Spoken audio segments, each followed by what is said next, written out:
একটা ছোট্ট গ্রামের পাশে একটা পুরনো মাটির ঘরে থাকত একজন সৎ কৃষক। তার নাম ছিল হরিপদ।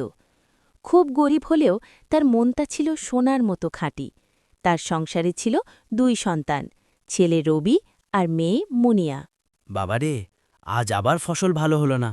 তবুও আল্লাহ যা দেন তাই নিয়ে আমাদের খুশি থাকতে হবে। হরিপদের সংসার খুব কষ্টে চলত। অনেকদিন ঠিকমতো খাবার জুটত না, কিন্তু তিনি কখনো অসৎ পথে যাননি। তিনি চাইতেন তার সন্তানরা যেন সৎ মানুষ হয়ে বড় হয়। বাবা, আজ আমরা কি ভাত খেতে পারব? ইনশাল্লাহ মা, আজ যা আছে তাই দিয়েই চলবে। মনটা ভালো রাখো। হরিপদও মাঠে কাজ করতে গেলেন। রবি আর মুনিয়া খেলতে খেলতে পাশের জঙ্গলে ঢুকে পড়ল। ভাইয়া, এইটা দেখো, গাছের নিচে কি একটা চকচক করছে। ও, এটা তো ডিমের মতো, কিন্তু সোনার মতো ঝলমল করছে।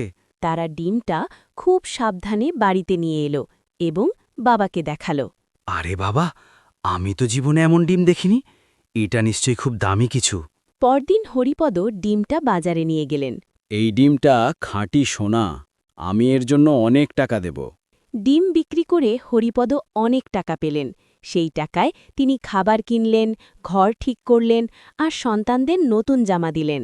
বাবা, আজ আমরা খুব সুখী। হ্যাঁ মা, কিন্তু মনে রেখ,